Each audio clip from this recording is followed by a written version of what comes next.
Oh, and everyone fit? Yes, everybody is fit. And so what selection issues do you have, if any? Are you likely to be unchanged? It depends on the groundsman's final preparation this afternoon. I haven't been able to look at the wicket since yesterday. He said he was going to take more grass off the wicket, but it looked good. It looked as good as the game that we played India here.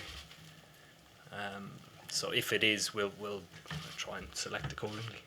So if it is, you stick with Liam Plunkett? Again, if he takes more grass off and looks like it's going to turn, that decision makes itself. Is that me or you? No. That's me. There you go. Sorry, carry on. Yeah, if he takes more grass off and we feel it's going to turn, we'll lean towards his spinner. You come into this game off the back of 2 wins, everyone's fully fit, you're at ground, you've won the last 10 you must be very confident. I think probably more confident than we were 3 games ago. I think we're probably a different team that played 4 games ago and 3 games ago. I think the loss against Sri Lanka hurt us. There was an overhang into the Lord's game, and then when we came here, we managed to produce something similar to the cricket that we've been playing over the last 4 years, and that was really encouraging. We went on to Durham to put in a better performance and improved again, and tomorrow we're going to look to do the same. In terms of the Edgbaston crowd, they're quite loud. Obviously, Australia big rivals. Can they help you? Can they make it tricky for Australia tomorrow?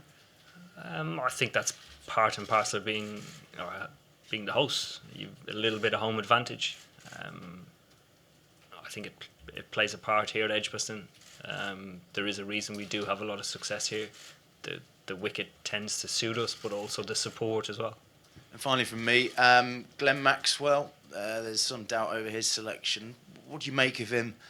Is he a danger man in your eyes for Australia? Oh, he is and has been for a long time. We're presuming he's playing. We're just preparing for all 15 to play. Whatever team they come at us with, hopefully we've picked, I suppose, the best plans and the best team to counter that. Yes, in the back. Back of the room. Oh, sorry.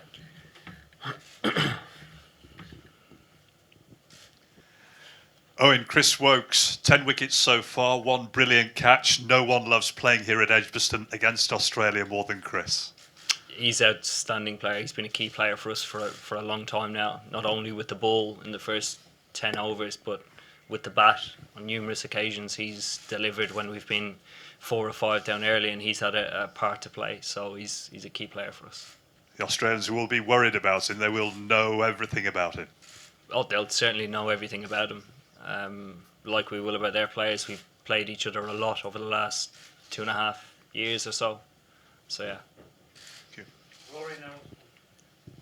Oh, and when you look around your teammates today and sort of look them in the face, what are you seeing? Are you seeing excitement, tension, focus? How would you describe it?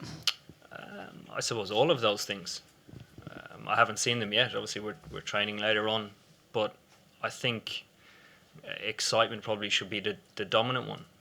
Everybody is excited and has been the last couple of days to play this game. It's a semi-final of a World Cup. I think the fact that throughout the group stages for a while getting through to this stage looked unlikely or was called into question, I think that makes it more exciting for us. BBC and then Dan. Thank you. Owen, you've always tried to play cricket with a smile and a positive perspective.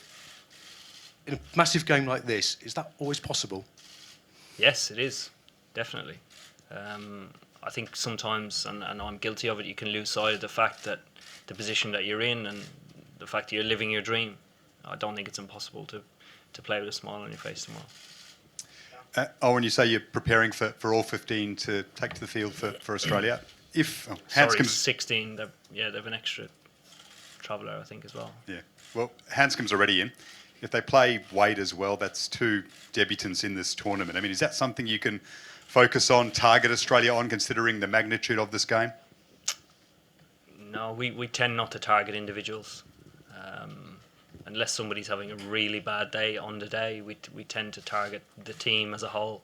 And particularly a side as strong as Australia, I don't think you can find any one particular weakness a day out and say, you know what, tomorrow we're going to predict that this is going to happen, because majority of the time you get it wrong.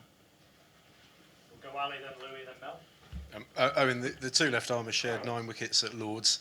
What did you not get right that day, and what have you done subsequently, and how will your approach to them differ this time around? Yeah, I think losing early wickets hurt us. I don't think we were anywhere near playing our best cricket. On top of that, I think there was a hangover from the Sri Lankan game. And I think since then we've played against quality bowling lineups and overcome them. One of them obviously being a left armour in Trent Boult. So to counter that, that's all we can do. We can practice as much as we can against left armours, but we need to deliver tomorrow. Oh, and sometimes you see batsmen who are dropped in an innings, and you've experienced this, and it seems to free them to go on and just make the most of their second life. Is that kind of what it feels a bit like when you were talking about having that fear when you had those losses, and now you've almost got this freedom to go for it? I don't think it was fear. I think it was a sense of missed opportunity. I think Sri Lanka was a game that we felt that we could have won and should have won, but let ourselves down, and that had an overhang into the Australia game. Sorry, what was the second question? Or just is it the same sort of sense as when you dropped early in an innings and you sort of, it frees you up a little bit, knowing that you sort of maybe came close to not making it? Yeah, maybe a little bit. I think we're obviously thankful that we were still in the tournament, and that wasn't the last 2 games of the group stage to go through. But it just feels like we're back to the team that we are. Yeah. Oh, and Aaron Finch said he's going to take his mind off things tomorrow by watching a film. Is there anything that you or the rest of the team are going to do maybe differently tonight to just ease the nerves before the pressure game? Not differently. If I find that anybody's doing anything differently, I'd be upset. We've prepared for moments like this. We've played in crunch games. Obviously, they haven't been semi-finals, but they've been to win a series. So guys will be doing their own thing. Some guys will be playing Xbox. Some guys will play golf. Some guys will go to cinema. So yeah, just doing what they normally do. No, and one more. Oh, and you spoke about excitement. What about tension, just given how much England wants this title? Do you feel that you'll take on the expectations of the nation at all, given where we are in the tournament at this point? I think we have throughout the tournament, and we've thoroughly enjoyed it. I think the support that we've had throughout the tournament has been unbelievable, and certainly something I've never experienced in my life. The amount of good faith and goodwill going around is fantastic. So we sense the support that's with us, but also the opportunity as well. Oh, and I'm just wondering about the Australian team selections and whether you take any notice of the fact that Justin Langer has said that Peter Handscomb's playing and that the rumours about Matt Wade. Do you take them at face value, or do you think that the Australians are playing games? I'll wait for the toss tomorrow. Thank you.